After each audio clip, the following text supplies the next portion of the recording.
Okay, thanks, man. Thanks for inviting me in, Hugh, as well. Right, so I'm going to talk about Bell's theorem's been mentioned a lot. I'm just going to go into some more depth about things that people were saying there. So I don't know if half the things I'm going to say might be fairly trivial to some people, or some people just flat out disagree with them.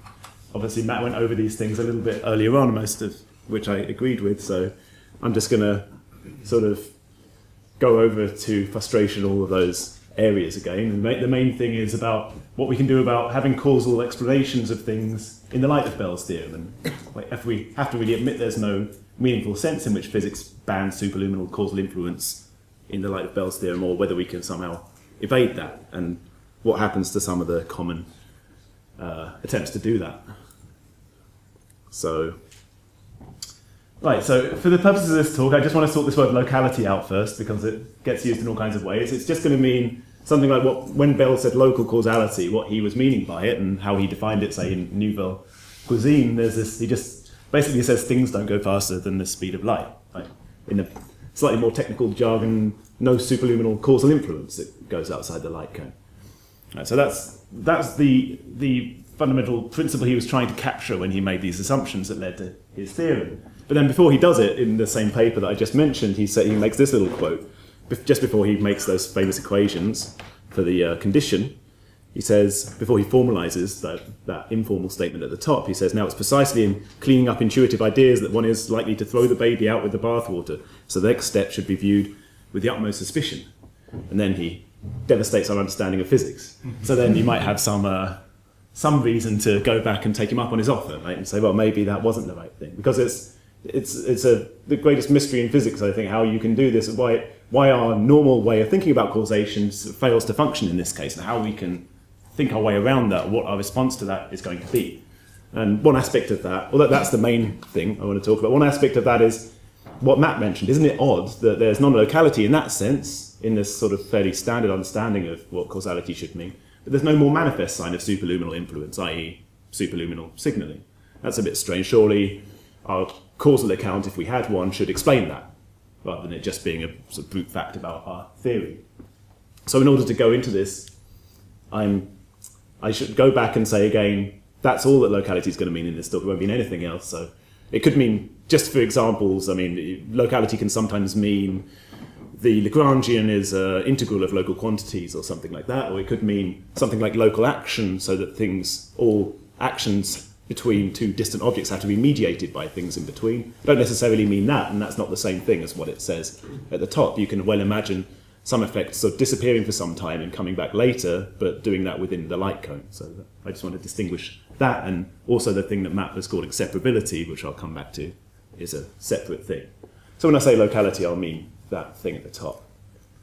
Right, so, and as I just said, the aim is going to be to see, well, maybe we don't like this conclusion, maybe we want to preserve the thing it says at the top, but not Bell's formalization of it. Maybe his one has implicit assumptions or is unnecessarily strong. And I know a lot of people here believe that for one reason or another. And I'm going to go into whether those things that people have thought of really do the job, and what we're really going to need to sacrifice to do that, and how big the sacrifice is going to be. That's the basic idea. So first of all, for this talk, I'll just go back over some things which probably everybody knows, but just to frame the discussion, talk about Bell's condition as an exemplary definition of this, an exemplary formalization of this causality thing. At least it's got the virtue of being very clear, and it ticks all the boxes of necessary conditions we'd want such a locality condition to satisfy. So let's see why it does that before we start to try to fool around with it. And then then I'll go into these other options. So is this freedom of settings thing really necessary? Can we get rid of that and have retrocausality, or some kind of superdeterminism, as it's called? Or secondly, definiteness of outcomes in the opposite. I don't know why that happened. Definiteness of outcomes on the opposite wing that we're not in. That's something that sometimes comes up. Is that sort of some assumption that we don't need? And another one is this thing called separability, ontological separability, whether that's really an assumption. And then I might go on to, if I have time, I might go on to discuss some little proposal for getting around some of these problems as well. So the framework in which we're talking is, of course, local variables. So Bell phrased his condition of local causality, or locality as I'll call it, his formalization, which I'll call Bell locality, is in this framework of local beables. So sometimes people say, well, that's sort of a restrictive, weird framework. Why should it be that? That doesn't look like quantum mechanics to me. So you can ask this question at the top. For what class of theories can Bell locality be defined? Or to which is it really applicable? Is it just classical theories or hidden variable theories or something? So I just wanted to straighten these kinds of things out before we get to the meat of the matter. Bell's theorem has to do with these beables, which are just random events. So it's like some kind of stochastic process in which all of the random events in the terminology of stochastic processes, those kinds of events, they live in particular space-time regions. They're associated to them. And that's all he really needs.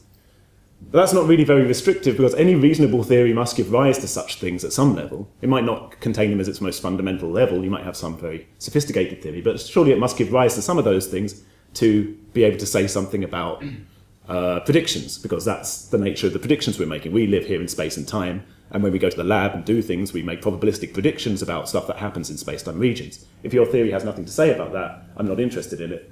I don't know what kind of theory that would be. So it has to give rise to those things, and Bell is very explicit at saying whatever those things are, those operational things, they're some of the beables. So all theories have that in them somewhere. They might have other stuff as well, but all theories have at least some of these things which correspond to these operational things I was just talking about. So really you can apply this to all physical theories which are worth anything, which can predict anything about the lab. So Bell says at the bottom, to support me blaming this on him, it says, the beables must include the settings of switches and knobs on experimental equipment, the currents in coils, and the readings of instruments. And all good theories have those things in them, so it's not really just applicable to certain things. It's going to at least have those in it. And Bell's really helping you out by saying there might be other ones. Knock yourself out and invent other things if you like to for your theory. So that's not a restriction. I just wanted to stick that in there first. And then I want to get to the heart of what he was assuming. What kinds of things, what kind of account of locality or causality was he assuming here? So this thing at the top, those arrows aren't really any formal statement. They're just there to sort of symbolize being caused by. So if there's a correlation between two things, it demands an explanation in terms of conditionalizing on something. So if this is true at the top, either A caused B, B caused A, or A was caused by some common cause in the past, which is some kind of a set of alternative things that might have happened in the past, such that if you condition on any one of those things, it gets rid of the correlation. So everyone's familiar with this idea.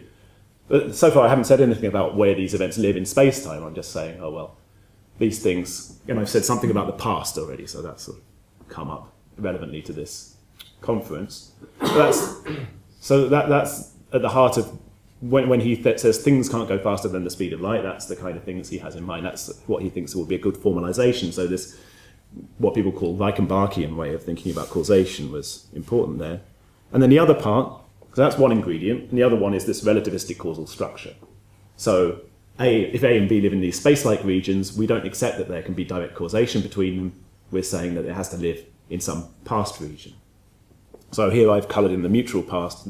You look in different papers and Bell has different definitions of what that past region might be, and I've written some things about that as well, but it's not going to be that relevant to this talk. Suffice it to say that whatever these C things are, whichever region they're in, it's the same thing that enters into the local causality as enters into the freedom of settings assumption, and that's really all you need to derive the theorem. So you can change the definition of the past region if you don't like that one, and the conclusions I'm making today will still stand. So here's some sort of funny things that people say sometimes. I think the first one I've basically gone over. Bell's condition's not really applicable to standard theories. Well, it is. I mean, I've gone over that to death already. Bell's condition can't fail if there are no hidden variables to begin with. So really this is saying there's no local hidden variables. And I don't believe in hidden variables, so I think things are still local. But operational QM does have beables, but not enough to satisfy Bell's condition. So what is it? It says if there's a correlation, it's explained by past events. But if there's nothing in the past, or just some specification of your preparation or a wave function representing that, obviously that's going to fail. So you failed this definition of what locality is supposed to mean. If there's nothing in the past, you can't say that's local. So he's not being restrictive by allowing hidden variables. He's being kind. He's saying, oh, look, knock yourself out and put more things in the past. You still can't do it. You know, he's cutting you a break by saying you could put things in the past if you wanted to. But that still doesn't work. So operational QM still is non-local by that definition I just gave. So then people sometimes say, oh, you shouldn't call QM non-local because it just seems to me that this Bell condition isn't really the right one, or that, you know, that's not really what you should call locality. Why should you call it that? That looks like a silly thing. Well, what is the right definition then? Is the answer to that? If someone doesn't have a specific case of what they want it to be, then there's not really any argument there. And specifically, if they just think that locality means superluminal signaling, of course you don't have to worry about Bell's theorem anyway. If that's enough for you and you're not worried about what was on the last slide, that's fine. You can leave now if you like and go and do something else, because this Bell's theorem is not really about superluminal signaling. We know we can't have that in quantum mechanics. So this discussion, if it's about anything, is about something other than that. So Bell's theorem is at least a sufficiently clear thing. He's not just sort of pointing to some vague definition of causality. And if somebody wants to supersede his definition, they must be equally clear. So that's what those things are about. So here are the two clear responses. So in the face of, so we've been seeing Bell's theorem, and Matt mentioned these things already.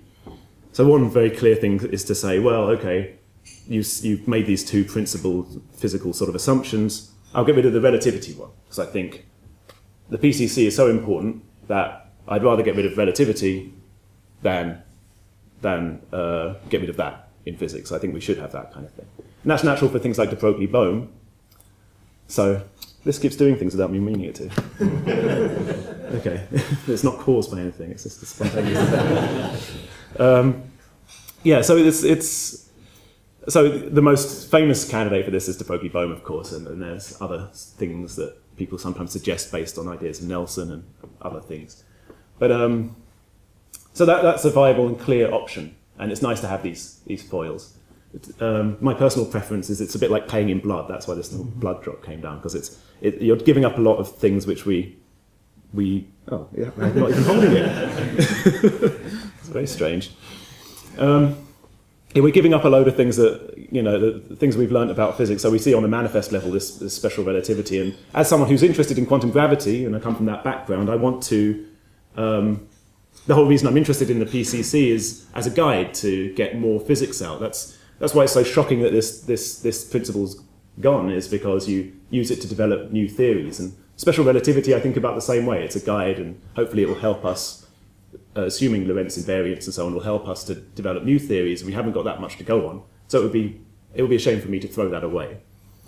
Then the other one, but I emphasize that you call that a causal picture. It's a mistake just to say that there's no causal explanation of quantum mechanics or something. It's non-relativistic, but causal. So on the other hand, we have, well, okay, now I don't think that maybe this PCC thing with this whole business of Reichenbachian common causes and things is just folk science or something. We don't really need that. Let's get rid of that.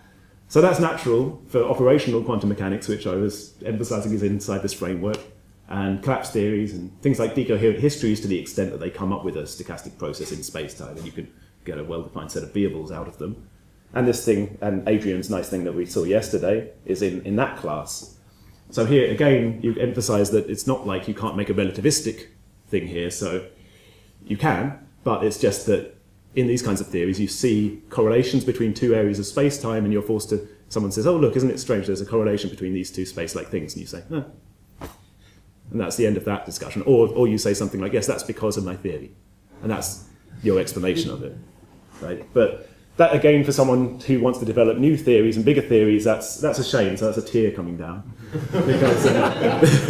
Because we want, I mean, it's a bit of a shock to give up on this thing, which has been so helpful in the development of science. If you see these correlations, it forces you to recognize that there's processes and substances there which you might not have previously recognized. And these causal things go beyond just theory-based explanations to causal explanations, which are a bigger, more powerful kind of explanation, which hopefully would allow us to find out more things about what's going on in the world. So that would be a shame as well to give that. So these are the kinds of things that are underlying these. These are the kinds of things which are underlying the reasons why people don't want to give any of these things up. But at least these are clear options that you can go for if you want. Right. I think I'll go over this very quickly because I don't want to waste it. So if people are interested in this thing, like there are two things which together give you Bell's local causality. One is the independence of, say, Alice's setting from Alice's outcome from Bob's setting, given the hidden variables. One of them's Alice's outcome given Bob's outcome, and when you've conditioned on all the hidden variables, right? And those two things together give you Bell's conditions. So which one of these should we give up? That's the way that things are often phrased. It comes from the work of Jarrett and other people, popularized by Shimony and so on. The first thing to mention is parameter dependence is really different from superluminal signaling. It doesn't imply it, so because you've conditioned on these hidden variables which you don't really know. So there's some confusion about that, but I think it's more important really to emphasize the physical things that Bell had in mind, so the relativity and the principle of common cause. Oh, I keeps doing that. And these two things are sort of some auxiliary things. So the parameter independence fits best with relativity if you're not a retrocausalist and you think that operational intervention must be to the past of the effect, then that top one would be better for you. So that's why that's the thing that's violated in Bohmian mechanics. Violating outcome independence allows you to consider theories which are relativistic but violate the PCC, so that is more in tune with the other category. But I think the other sort of division's a bit more physically interesting. Right, so that's the first part of the talk, basically. That's what Bell's condition is and why people are worried about it and so on, in my view. That's my take on it. Now we're going to say, are there other responses? So we had the little blood drop and the teardrop, but maybe we don't want to shed any blood or tears and we want to have some other way of saying that quantum mechanics is nonetheless still local with some appropriate account of locality. That's what we'd like to have. So here it says, quantum mechanics is inconsistent with local theories. So we want to interject an adjective there, and we want to take that down there, and we want to say something else in the middle. So I don't know, is it hidden variable, separable, all these kinds of different things you can say. And one of particular interest to us is this antero-causal thing, which is supposed to be the opposite of retrocausal. I don't know. Right, so and people have played this game in the literature, and they have their derivation of Bell's theorem, which has lots of assumptions, and then they say, oh, well, this assumption looks a bit suspicious. But one thing we have to remember when we're playing this game is I could make up my own. This is a very simple logical point, but it's surprising how many times you see it in the literature that it gets violated. So this talk is just sounding like a list of my complaints about reading things about Bell's. But there are more positive things coming. But sometimes so say I was to invent my derivation of Bell's theorem and it had in it the assumption that I live in London, right? It wouldn't suffice then to chase me out of London with pitchforks and things to make a local theory, obviously. So if you can make up your favourite derivation of Bell's theorem and knock out one of the assumptions, that doesn't necessarily mean you've done the job, because there are other derivations of Bell's theorem. You might be able to derive the theorem anyway. And that you sometimes see things like that happening. I think that's the case with this ontological separability thing, really, which I'll go into a little bit more in detail later. But there are all these kinds of things that people sometimes say, and I'll go into detail about the antero-causal one and the separability one and the distant outcome definite one now. The other things I'm not going to talk about so much because Travis Nawson's done such a good job on them, so that one's Nawson. So I'm not going to talk about those ones. You can look them up in the literature. He has some nice arguments. So now we're playing this game. Well, what else? I need a new account of locality somehow, which is going to show that Bell's assumption was somehow too strong. We really like to do that to avoid all these fluids coming down. So it'll cost you a lot of sweat. Right, yes, that's, yeah, you spoiled the punchline. Yeah, so can there be a new definition of locality? This will still be a condition on theory. So Bell's condition is a condition, you take all the theories that you could have and you throw them into this condition and it sorts them into a yes pile and a no pile. So it's a condition on theories, telling you whether they're local or not. We need another thing that's going to do that job. And it says something a bit different about what causal influence really means than what Bell said. So I needed, therefore, to know about so I'm not a philosopher, so I had to find out about accounts of causality and things. So I looked on Wikipedia, and it said this, and it's too scary. It says, oh, it goes on for millennia, this, you have to learn all these things. So I decided I'd stop reading that, and I'd try to think of a different approach, because there are other people here who understand a lot about accounts of causality, but I don't really. So I thought, well, whatever the answer is, whatever one of these counterfactual or intervention-based, or whatever kind of approach you've got, surely people can agree on some things. So surely locality would still have to obey some uncontroversial criteria, which I hope are uncontroversial. So the first one is locality should imply no signaling, no superluminal signaling. That's just a... Whenever I say no signaling, I mean no superluminal signaling.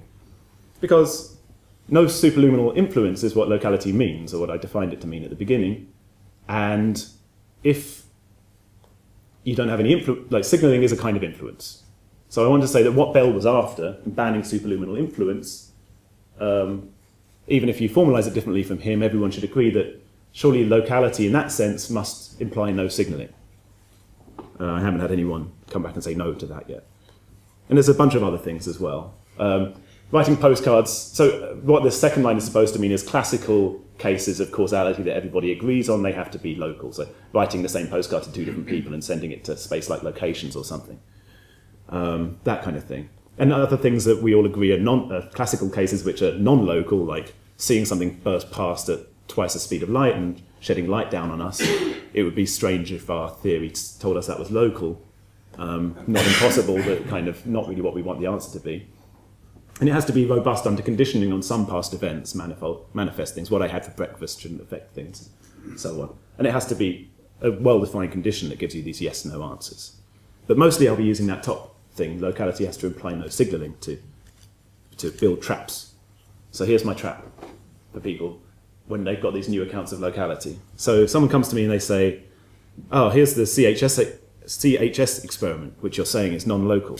But look, I've got this great new account of causality or locality. So I'm going to define locality, this no superluminal influence business, in a slightly different way from Bell, and here's my account, blah, blah, blah. It says it there.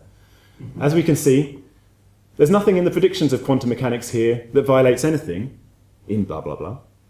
So we can say that theory quantum mechanics is local, because that's my account of things. So they're trying to make some claim about some particular account. Right.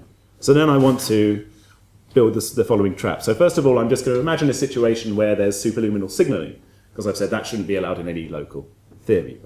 And then I'm going to say, okay, I'm going to build a crazy theory, just some crazy theory that could account for this. Not that I think any of this is real, of course. This is just all hypotheticals. So I imagine this situation of phenomenological things we see where we can definitely send a signal.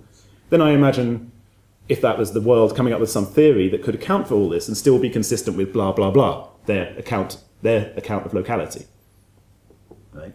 So first of all, I've thought about there being superluminal signaling, then I'm inventing some kind of theory which seems to me just as consistent with the wordage they used about locality as their original argument for the CHSH case. Like as much as I can using the same words as they did. Right? Then I say, if blah, blah, blah doesn't rule out such an explanation, it's not a satisfying account of locality, I should have said there. Because I already said that we're uncontroversial, everybody thinks that locality should give you no signaling. And their account isn't doing that. So this is the sort of standard generic trap. Then people might say back, and have done, something like, well, maybe I don't really care that my account of locality doesn't rule out signaling. Maybe something else rules out signaling. But then it seems like to me we're going around in circles if we say that. What is this account, this new account then? And why do we say these blah, blah, blah things in the first place? If it's just no superluminal signaling itself, this extra thing, so we've just added, and there's no superluminal signaling for one reason or another, what function does this blah, blah, blah thing play in the argument at all? Why are we clinging to this account of locality? What good's it doing us if it's not telling us there's no superluminal signal, if it's not explaining the signaling? Surely the locality principle should explain that in and of itself. And if you don't need the blah, blah, blah thing to do it, then it seems like a fifth wheel. So it seems like we're just going around in circles. And as I said, saying no superluminal signaling on its own isn't really what Bell's theorem is about. So then it feels like the argument becomes circular. So having said that, here's a person. Oh no, we went too quickly. It's going crazy. I don't know, it keeps going forwards without me meaning it to. Maybe I'll take this dongle out. All right, so that person over there, about a year ago, that was the first person that came up if you search for person on Google image search. That's why that person's there. That's an agent, so it's a generic agent you can find, who happens to be a scout. Right, and so I'm imagining, so I'm thinking, oh, okay, so I'm doing that trick now. I'm imagining she's sitting on the Earth doing this, and then she's got this TV on Mars, which is receiving this signal that she's sending like that, space-like, so it's just generic superluminal signaling thing, then I'm imagining saying to myself, oh, but this isn't really non-local because, I mean, this is going to be pretty obvious what I'm going to say, right? It's sending something retrocausally into the past, which she's set up. There was some funny little box she produced in the past, this blue thing. And when she switches the switch on, it makes something happen in the little box, which sends some response to the TV. Right? So that's saying that I could make a retrocausal account of something, even if there was blatant superluminal signaling in it.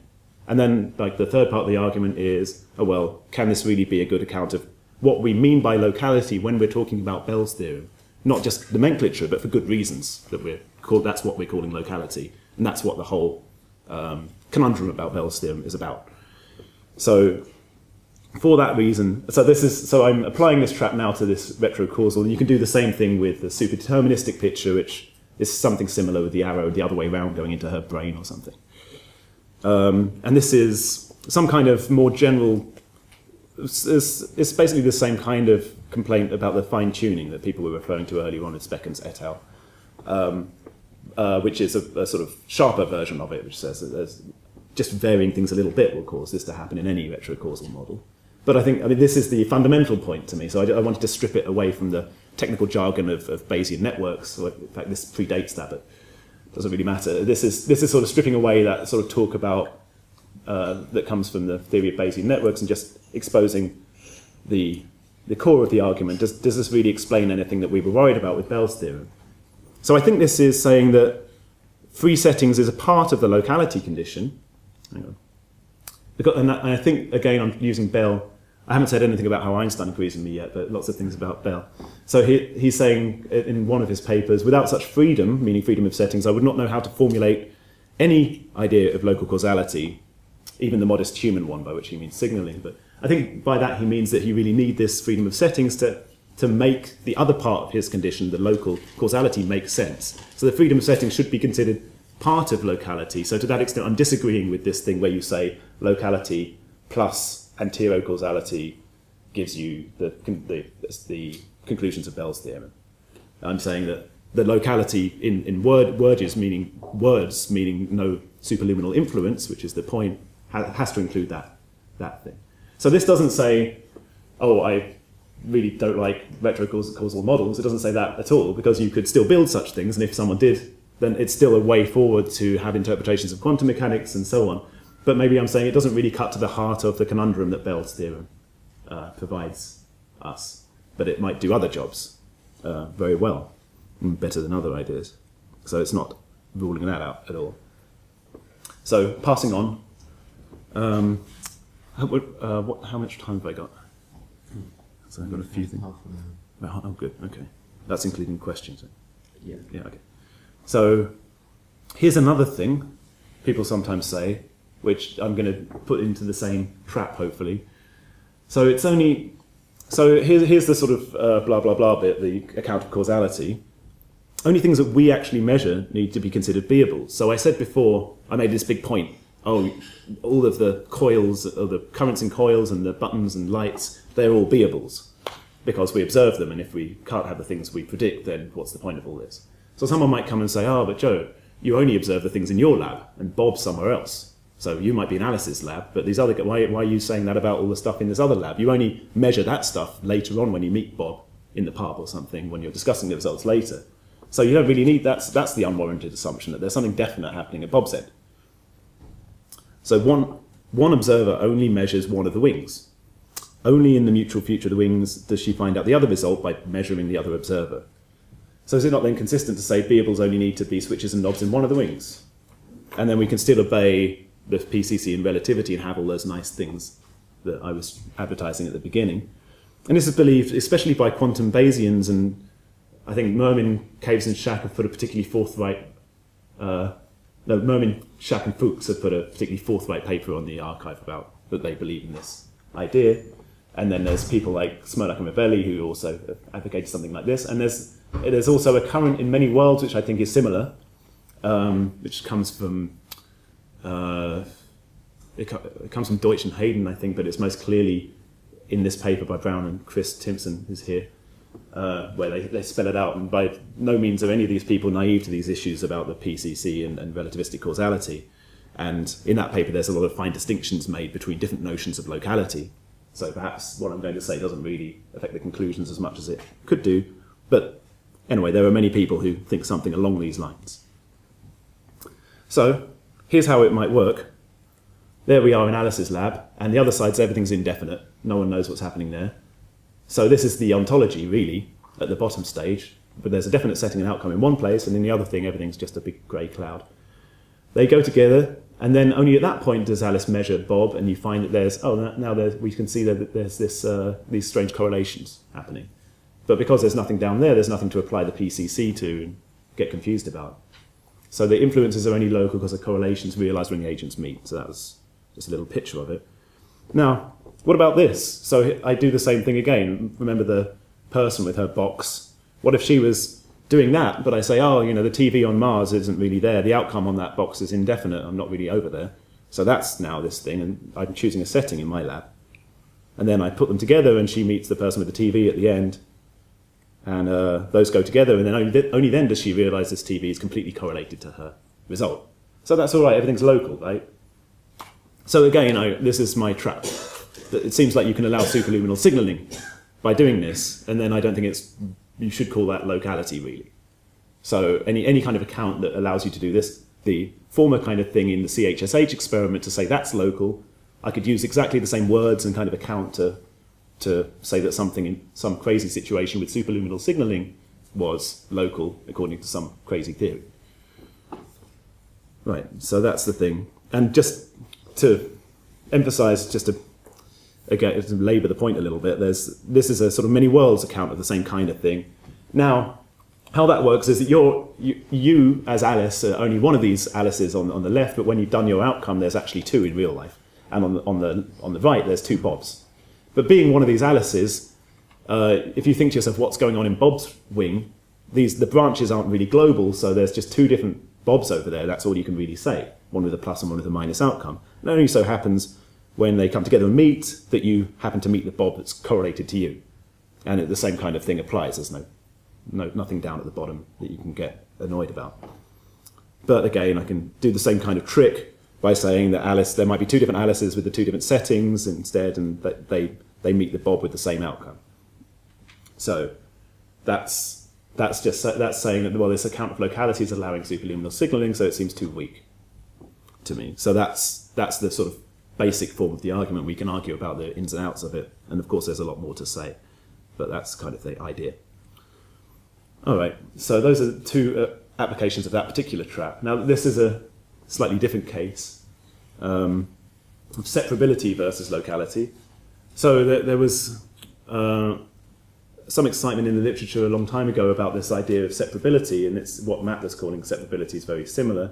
So here's the definition at the top by Howard, who is a proponent of this kind of thing. It's a fundamental ontological principle. I'll skip the middle part. It says the joint state of two systems is wholly determined by the separate states of those systems. So if you know everything that's going on in region A and you know everything that's going on in region B, you know everything about what's going on in the union of region A and region B. There's no holistic stuff which goes over both. It's interesting to observe that doesn't really seem quite true in certain ways of thinking about in classical gauge theory because of Wilson loops and things, but that's kind of so you could say, well, that's not really, the best way of thinking about gauge theory isn't even like that, so why should we believe it for the purposes of foundations? So these people challenge that idea. They say, and they think that this, by knocking out that assumption, maybe Bell's secretly making that assumption, and by knocking that one out, that's the problem. So he says, he adds an extra adjective in that way I was just saying. We all along might have been testing not simply local hidden variable theories, but separable local hidden variable theories. And Redhead sort of more or less endorsed this in his very influential book as well. So it was, yeah, it's a force to be reckoned with at certain points. So just to define this a little bit more closely in that framework of local beables, a full specification of a region is an event, so you've got a stochastic process and there's an event F in it, such that all other events associated to the region A are either implied or precluded by F. So if you know that the event F happened, you know everything, you know whether or not anything else happened that's got something to do with that region A is associated to it. So it tells you everything that happened there. So basically I can repeat that thing I just said in slightly more formal language. If A and B are full specifications of these regions script A and script B, then A intersect B is a full specification. So both of those things together are a full specification of the union of those two places. And I've got a paper where I go into great detail kind of discussing all this stuff. I'll just give you a few of the sort of highlights. Right, so people say you can't even define. Now this falls with the definition of Bell's local causality somehow, makes it difficult to define. But I don't see that that's true at all. I mean, so what did we need? We just needed this thing at the top applied to regions, space-like regions A and B in a relativistic space-time, and these events C in the past, which screen them off. Right. And what are these events C in the past? Well, they're a full specification of the intersection of the past light cones in this case. Right. So now what happens if I allow unseparable events, things that happen in regions which aren't logical combinations of little things? Well, something that lived in that little region there, let's see, that one there, that would be in the past because the whole thing's in the past. This isn't in the past, so it's not. But that doesn't stop me from deriving Bell's theorem at all. I still have exactly the same kind of condition. I've got this thing C I'm conditioning on, and I've still got freedom of settings if you still believe in that, and I can still do the whole derivation. So it doesn't stop you from doing anything. I think it's just a mistake that people are making to say it stops you from defining local causality, or what I'm calling Bell locality, in the way that he did. So that just seems to be a mistake. But maybe they had something else in mind. So sometimes they make comments which make you think they mean if causes are partially outside the light cones, that fixes things. So what if I include stuff like this? If something lives in there and it's only a bit in there, I'm going to condition on that too. That doesn't help, because as long as you say that doesn't help, because as long as you say that that's also independent of all the settings, the derivation is just exactly the same. So it doesn't really do anything. Then you might say, well, what if the causes and effects are partially outside the light cone? Like in this picture, things can affect this thing, this little thing here can affect some big holistic event there, and that can affect that one. Sometimes I could produce quotes where people say things like this, but that would give you superluminal signals, so that would fall into my other trap. By doing something like this, you can send a message from there to there. And then, what about the operational events not being localized in the wings? That's superluminal signals as well. Hang on, it keeps going beyond where I want to go. Well, anyway, I'll leave it there for a sec. Hopefully it won't overtake me again. What if they weren't localized in the wings? People often say that this is the kind of idea people have in their mind. Well, isn't quantum mechanics kind of unseparable? When I do an experiment in the wing A, is that really an event in just my wing, or isn't it telling me something about a big non-separable thing that's happening that spans both wings? But that doesn't help, because again, if you really followed that argument to its logical conclusions, you get superluminal signaling again. What would be stopping you from getting that? And it's just kind of silly as well, because if you could allow that, why don't we, if you can switch the regions in which you're defining operationally defined events, why don't we put everything at one point that's under Rob Speckham's carpet, as he says, and then everything's local because all the events are defined at one point somewhere in Rob's house. So if you just say you can arbitrarily move around where things are defined, you get these problems, as Rob has pointed out. So are these other responses possible? So we were trying to avoid these blood and tears at the beginning, and we had all these kinds of ways of doing it in my rather strict definition of locality, and these things are all sort of blowing up and disappearing as we go along. Right, they're all gone. so I'm not. If you take this line, the locality should imply that there's no signaling. You can't really do anything there, and then it seems like the end of the game. But I know there are still a lot of people who want to think this way, and we've heard from some of them. You really want there to be an explanation for causes somehow. Correlations deserve an explanation.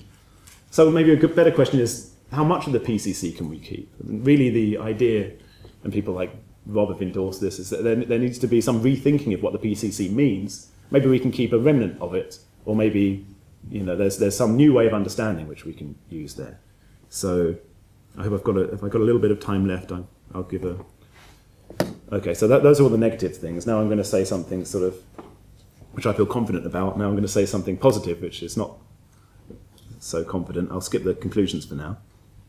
So here's just a little toy of something where you can have a weakening of local causality, but nonetheless allows you to ban superluminal signaling, and it's got a lot in common with retrocausality, so I think it's worth bringing up at this point.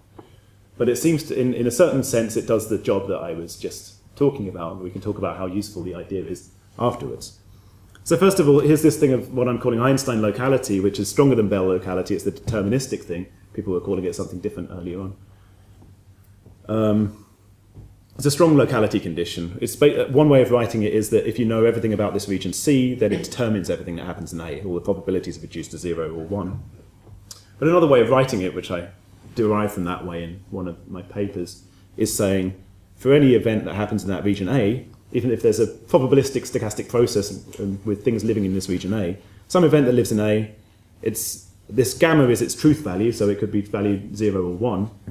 Einstein locality says that there's got to be something in its past that shares its truth value over all of the possibilities. So that theta thing is supposed to be all of the possible histories for this thing.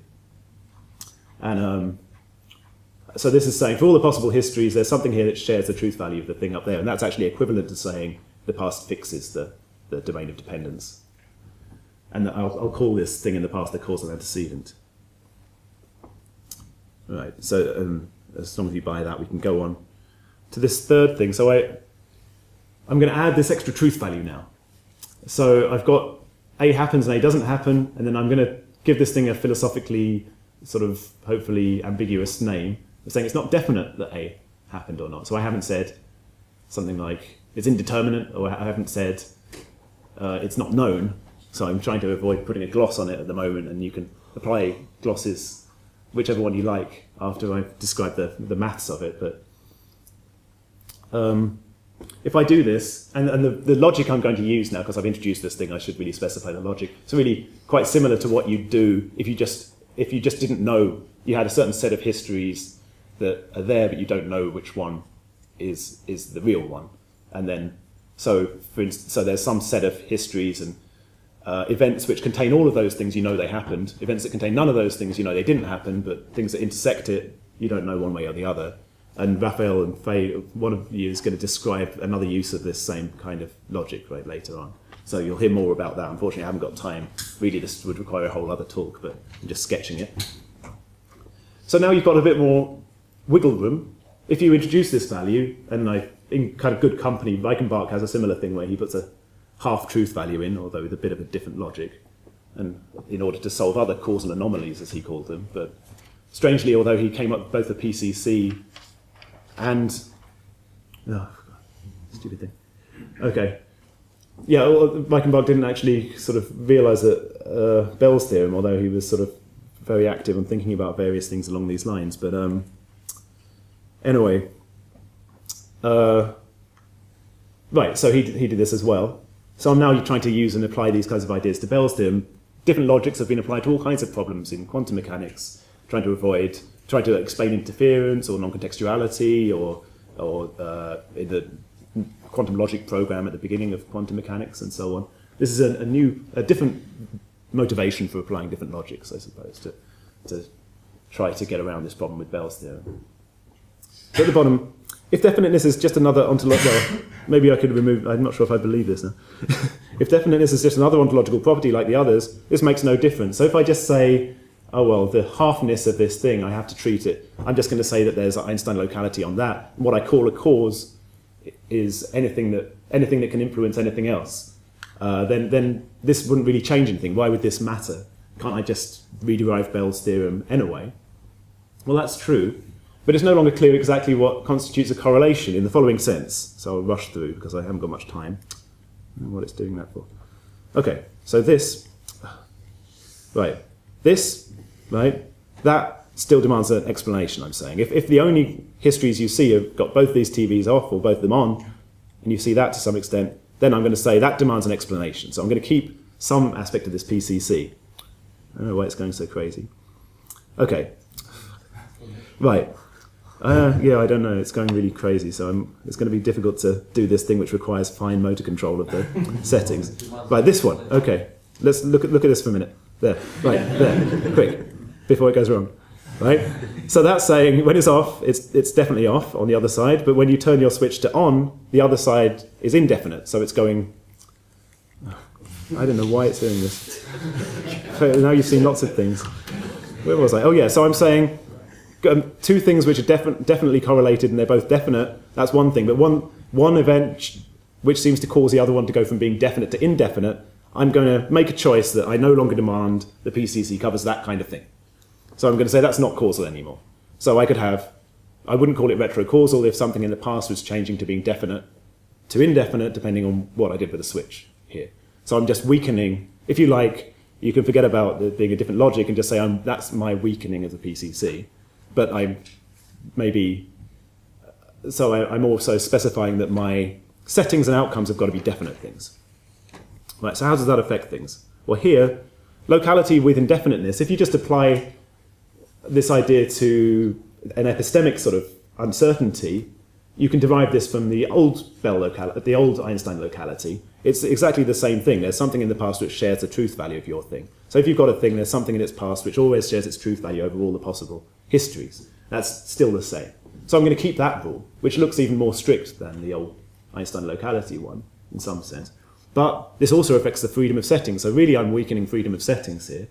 This thing looks slightly stronger. But now I'm saying, like I said before, I'm not going to consider it to be weird or in need of explanation if something in the past goes from definite to indefinite when I switch my switch. So that's the thing I changed. So here she is again. This is applying to superdeterminism. Oh yeah, let me just skip that because I'm not. So here we have what happens when the output. So here's a very sketchy thing about how this saves you from, in the case of CHSH. There's 4 beables in the past. And when you've got your switch set to 0, there's one in the past A0, which is definite. And that is the causal antecedent of your output in that case. When you switch to 1, A1 becomes definite, and the other one becomes indefinite. So it's affected things in the past in the sense it's made something indefinite, but I'm saying that's not a cause now. So it's, like I said, it's a remnant of the PCC. It doesn't say everything the classical one did. It's a slightly different thing. So when I switch to 1, it makes that thing become indefinite, and then your output's correlated to this new thing. So this is just some weird toy model, but you can definitely get in fact you can get a PR box if you want by doing this. So you can get everything non-signaling, but it does definitely stop you from doing a super deterministic kind of, it stops you from going into the past and signaling to the other side.